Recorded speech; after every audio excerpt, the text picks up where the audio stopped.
Third treatment है वो है प्रोलोथेरेपी। प्रोलोथेरेपी में हम क्या करते हैं, केमिकल डेक्सट्रोज शुगर का इंजेक्शन समझना। वो इंजेक्शन जो होता है जो लिगामेंट्स जहाँ जहाँ टिश्यूज डैमेज होते हैं उनमें लगा देते हैं। वो एक्चुअली सेंस ये देता है कि यार कोई इंजरी हुई है, बॉडी फील करती कोई इंजरी हुई है। जब भी कहीं इंजरी होती है ना, अल्लाह ताला की तरफ से ये मैकेनिज्म है कि वहाँ पे रिपेयर के सेल्स पहुँच जाते हैं। तो हम एक तरह से बॉडी को धोखा देते हैं कि वहाँ पे एक आर्टिफिशियल इंजरी क्रिएट करते हैं और वहाँ पे रिपेयर्स के सेल पहुँच जाते हैं और रिपेयर करना शुरू करते हैं। तो इस तरह अल्हम्दुलिल्लाह इन तीनों प्रोसेस को मिला के डिसीजन ले के तो हमारे बहुत से पेशेंट ऐसे हैं जो सर्जरी से अल्हम्दुलिल्लाह बच गए, जो अपनी डेली एक्टिविटीज़ नॉर्मली परफॉर्म कर। अस्सलाम वालेकुम। चैनल 99 पर प्रोग्राम है हेल्थ इज लाइफ और मैं हूं यासिर अब्बास। जी तो दोस्तों, कैसे हैं आप सब? उम्मीद करता हूं कि जहां कहीं भी होंगे बखैर आफियत होंगे और साथ ही साथ अपनी ज़िंदगी भरपूर अंदाज से गुजार रहे होंगे। नाज़रीन, आज हमने जिस मौजू का इंतखाब किया है वो है जोड़ों के मुतालिक जदीद तरीका इलाज, और साथ ही साथ हम जोड़ों को सर्जरी तक पहुंचने से कैसे बचा सकते हैं और उनकी जो अफ़ाल हैं उनको बेहतर कैसे कर सकते हैं। इन तमाम मौज़ूआत पर गुफ्तगू के लिए आज हमने मदऊ किया है हमारे बहुत ही ख़ास मेहमान doctor Mohammad Latif, FCPS orthopaedic surgeon and stem cell PRP consultant. तो आइए दोस्तों इनसे बात करते हैं। अस्सलाम वालेकुम सर। डॉक्टर साहब कैसे हैं आप? डॉक्टर साहब, सबसे पहले तो बहुत बहुत शुक्रिया कि आपने अपनी मसरूफियात में से वक्त निकाला और हमारे प्रोग्राम में तशरीफ़ लाए। मैं इंतहाई मशकूर और इंतहाई ममनून हूँ कि आपने वक्त दिया। अच्छा डॉक्टर साहब, जैसा कि शुरुआत में ही मौजू की तमहीद बांधते वक्त मैंने ये कहा था कि जदीद तरीका इलाज ख़ास तौर पर जोड़ों से मुतालिक, क्योंकि अक्सर औक़ात जो है वो हम देखते हैं कि कई मरीज़ ऐसे हैं जो कि पुराने तरीका इलाज से बहुत ज़्यादा उकता चुके हैं और जदीद तरीका इलाज पर बहुत जल्द एतमाद करना भी उनके लिए बहुत मुश्किल है। लेकिन अक्सर औक़ात का ये गिला ज़रूर होता है कि जी हम सर्जरी की तरफ नहीं जाना चाह रहे। तो ऐसे पेशेंट्स के जिनके जोड़ों की हालत जो है वो बहुत ख़राब है, तो इसके मुतालिक आप क्या कहते हैं कि जदीद तरीका इलाज उनके लिए कितना फ़ायदेमंद है? जी साहब, यार थैंक यू वेरी मच, आपने मुझे मदद किया।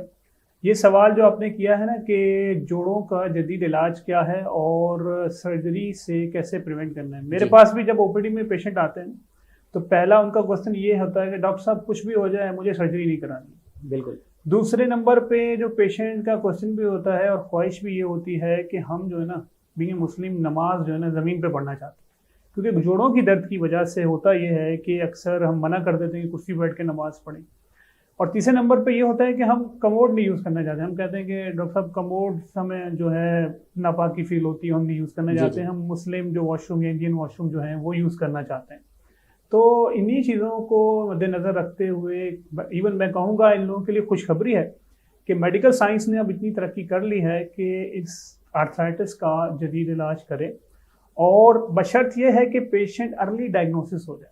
ठीक। पेशेंट जो है, इवन आप लोगों के प्रोग्राम में आने का मकसद भी यही होता है कि पेशेंट को अवेयर किया जाए कि क्या न्यू टेक्नोलॉजीज़ या क्या नया जदीद इलाज मौजूद है जिसके ज़रिए हम घुटने को सर्जरी से बचा सकते हैं। ठीक। तो अल्हम्दुलिल्लाह मोर देन 1000 ऑफ पेशेंट्स मैंने ट्रीट किए हैं। तो अल्हम्दुलिल्लाह मोर देन 70% पेशेंट, सारे तो नहीं मैं कहूँगा क्योंकि हर पेशेंट का डिफरेंट आर्थराइटिस का ग्रेड होता है, मोर देन 70% पेशेंट जो है सेटिस्फाइड है। अपनी डेली एक्टिविटीज़, नमाज का पढ़ना और सिंपल अपना ज़्यादा देर बैठना या सीढ़ी चढ़ना आराम से अल्हम्दुलिल्लाह वो कर पा रहे हैं पेन फ्री।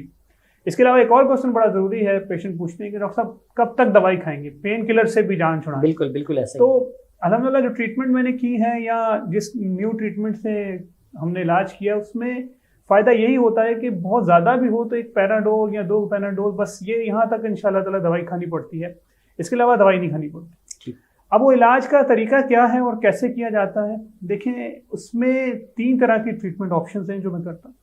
एक कहलाती है स्टेम सेल ट्रीटमेंट, दूसरी कहलाती है PRP ट्रीटमेंट जिसको आम लफ्ज़ों में लोग प्लाज्मा भी कहते हैं। जी जी। और तीसरी ट्रीटमेंट कहलाती है प्रोलोथेरेपी। तो 1 बाय 1 मैं चाहूँगा कि मैं आपको बताऊँ कि क्या होता है जी। या अगर आप पूछते हैं कि तीनों में से बेस्ट ट्रीटमेंट कौन सी है, तो मैं कहूँगा कि combination of all of this, कि अगर हम इन ट्रीटमेंट सबको कंबाइन करें तो वो ज़्यादा अच्छा रिजल्ट आता है। और ये डिसीजन कौन लेता है कि कंबाइन करना है कि सोलो करनी है ट्रीटमेंट, ये मेरा डिसीजन होता है। ठीक। जब मैं पेशेंट को देखता हूँ, उसका क्लिनिकल एग्जामिनेशन करता हूँ, उसकी डायग्नोसिस बनाता हूँ, उसका ग्रेड ऑफ आर्थराइटिस देखता हूँ, तो मैं डिसाइड करता हूँ कि वेदर इस पेशेंट को ज़रूरत भी है कि नहीं है। ठीक। ऐसा तो नहीं है कि इसका ग्रेड इतना ज़्यादा है और सिर्फ बेचारा इतने पैसे खर्च करे और इसको कोई फ़ायदा हो ही ना, ठीक है। तो ये मेरा डिसीजन होता है।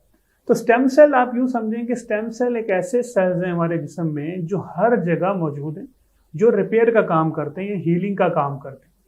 तो आप यूँ घुटने की अगर मिसाल लेते हैं तो घुटने में हर एक के स्टेम सेल मौजूद है, कुछ ना कुछ जिस्म में ब्रेक डाउन, तोड़ फोड़ होती रहती है। बिल्कुल। तो स्टेम सेल क्या करते हैं, उसको रिपेयर करते रहते हैं। लेकिन एक वक्त आता है जब स्टेम सेल्स की क्वालिटी और क्वांटिटी यानी मिकदार कम हो जाती है। जैसे मिसाल दूं, 50 की एज होगी आपकी, डायबिटीज़ है, ब्लड प्रेशर है, इन सब बीमारियों की वजह से और लाइफस्टाइल अच्छा नहीं, सीडेंटरी लाइफस्टाइल है, मतलब लाइफस्टाइल आपका एक्टिव लाइफस्टाइल नहीं है। तो इसकी वजह से क्या होता है, स्टेम सेल्स की क्वांटिटी कम हो गई है, तो अब जो चिकनी हड्डी होती है घुटने में वो डैमेज होना शुरू हो जाती है। जी जी। तो स्टेम सेल्स अब उतनी क्वांटिटी में वहाँ मौजूद नहीं है जो उसको रिपेयर कर सकें। तो अब मेडिकल साइंस ने उन स्टेम सेल्स को दरियाफ्त कर लिया है कि वो कहाँ से उसका रिच सोर्स है। तो पहला जो उसका रिच सोर्स है वो बोन मैरो, यानी कि हम क्या करते हैं, हड्डी का जो गूदा होता है वो निकालते हैं। उसके बाद ब्लड इटसेल्फ, ब्लड से भी स्टेम सेल निकाल सकते हैं। थर्ड जो है वो फैट यानी चर्बी। फैट को मैं तो गुड फैट कहूँगा कि गुड फैट होती है, मेरे लिए तो गुड फैट है क्योंकि मुझे वहाँ से स्टेम सेल्स मिलते हैं। तो अगर आप फिर कहें कि इन तीनों में से कौन सा बेस्ट सोर्स है स्टेम सेल्स का, तो मैं कहूँगा यार fat is the best source, क्योंकि जो बोन मैरो है, हड्डी है, वो भी आहिस्ता आहिस्ता जाते जाते उसके स्टेम सेल्स जो है उसकी क्वांटिटी कम हो जाती है। लेकिन फैट में जो रिसेंट रिसर्चेस हैं या लिटरेचर उसने बताया कि उसमें स्टेम सेल की क्वांटिटी सेम रहती है। तो हम क्या करते हैं, मिनी लाइपोसक्शन करते हैं पेशेंट की, यानी फैट से थोड़ी सी चर्बी लेते हैं यहाँ से सिरिंज के जरिए, क्योंकि बेहोश नहीं करना पड़ता, कोई मेजर सर्जरी नहीं। वो फैट को तकरीबन 2 से 2.5 घंटे प्रोसेस करके, फैट को डाइजेस्ट करके, कुछ काफ़ी केमिकल उसमें मिला के उसके अंदर से स्टेम सेल्स को एक्सट्रैक्ट कर लेते हैं, यानी निकाल लेते हैं। ठीक। अब वो जब स्टेम सेल हम निकाल लेते हैं तो उन्हीं स्टेम सेल्स को हम जहाँ पे प्रॉब्लम है, अगर घुटने का मरीज है तो घुटने में डाल देते हैं, कमर की दर्द का मरीज तो कमर की दर्द में, अगर कंधे का प्रॉब्लम है तो कंधे में। तो इस तरह हम क्या करते हैं, स्टेम सेल्स के जरिए ट्रीटमेंट करते हैं उनकी। ठीक है, ठीक है। नंबर दूसरी ट्रीटमेंट ऑप्शन मैंने कहा पीआरपी थेरेपी, यानी हम क्या करते हैं, पेशेंट का ब्लड लेते हैं, ब्लड लेके उसका इंजेक्शन बनाते हैं, उसमें से जो खास सेल्स होते हैं जिन्हें कहते हैं प्लेटलेट्स, वो हम लेते हैं। वो प्लेटलेट्स लेके उसको एक्टिवेट करते हैं, एक्टिवेट करके जैसे मैंने आपको बताया स्टेम सेल्स, इसी तरह ही वो प्लेटलेट्स एक्टिवेट करके घुटने में, कंधे में जहाँ प्रॉब्लम है वहाँ पे लगा देते हैं।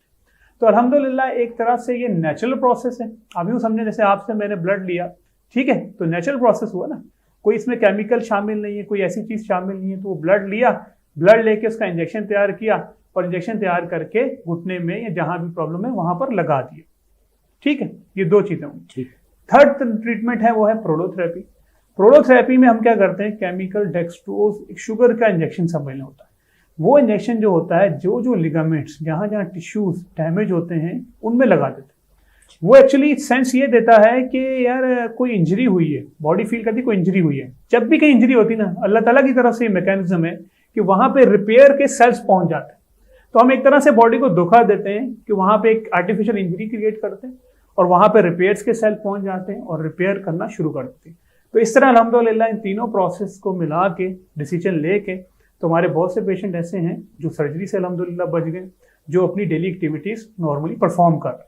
अच्छा डॉक्टर साहब, आपसे ये पूछना चाहूँगा कि ख़ास तौर पर जो बुज़ुर्ग मरीज़ हैं उनके यहाँ बहुत सारी मिथ्स भी पाई जाती हैं या शुकूक व शुबहात पाए जाते हैं, बिलखुसूस जोड़ को तब्दील करवाने के हवाले से, लेकिन उससे भी ज़्यादा इस इंजेक्टेबल थेरेपी के हवाले से। अमूमी तौर पर वो कहते हुए नज़र आते हैं कि जनाब फ़लाँ जो हैं वो हाजी साहब उन्होंने जो है अपने घुटने में ये दवा लगवाई तो घुटना इवन और ख़राब हो गया। तो आप इन मिथ्स के मुतालिक क्या कहते हैं? देखो यासिर, बड़ा अच्छा सवाल आपने किया है। इसके लिए बल्कि आंसर वो पहले से सोच कर ही आए, इवन इंजेक्शन बना के भी लाए। देखिए अगर आप इस इंजेक्शन को देखते हैं ना, इसका कलर देखें आप लोग, गौर से देख रहे इस इंजेक्शन को, ये वाइट कलर नजर आ रहा है आप लोगों को। ये जो इंजेक्शन है ना, ये स्टेरॉइड का इंजेक्शन कहलाता है। ठीक है जी जी।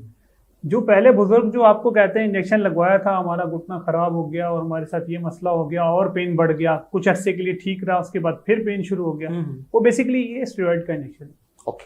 तो मेरी कोशिश 99% ये होती है कि पेशेंट को टीच भी करूं, एजुकेट भी करूं। ये मेरी बहुत सी वीडियोस भी इस पे कि स्टेरॉइड का इंजेक्शन को नहीं लगाना। ठीक है, ये वो इंजेक्शन था जो पुराने बुजुर्ग लगवाते थे, अभी भी बहुत सी जगहों पे लगाया जाता है। सर ये डेपामेट्रोल के नाम से इंजेक्शन, देखें बेहतर है कि ब्रांड का नाम ना ले। आप स्टेरॉइड यूज कर, ठीक है, एक स्टेरॉइड जनरल नाम है, ठीक है, तो ब्रांड लेकिन का सर नाम इस नाम पर वैसे आता तो है आता है, बिल्कुल आता।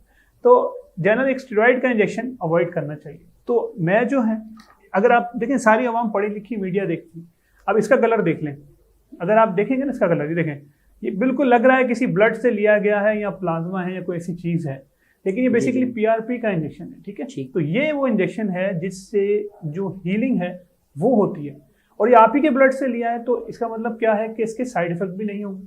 तो वो जो पुराने जमाने की मिथ थी ना कि यार वो इंजेक्शन लगा, वो एक्चुअली स्टेरॉइड का इंजेक्शन था।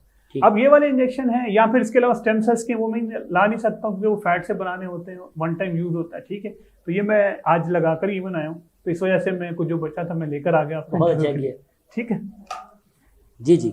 तो सर इन दोनों के हवाले से अगर बात की, यानी एक तरीके से आप ये कहना चाह रहे हैं कि एक वो है कि जिसके दूररस नताइज हैं और एक वो है कि जिसके कलील मुद्दती जो है वो नताइज हैं। इस हवाले से कलील मुद्दती हैं कि यानी बहुत कम पीरियड के लिए जो है वो हीलिंग होगी, अदरवाइज उसके बाद वो दर्द दोबारा शुरू हो जाएगा। नहीं कहूंगा मैं, स्टेरॉइड लगाने से आपकी पेन रिलीव हो जाएगी, लेकिन आपकी जो बीमारी है, जो प्रॉब्लम है, जो कार्टिलेज की डीजनरेशन, उस पर कोई फर्क नहीं पड़ेगा।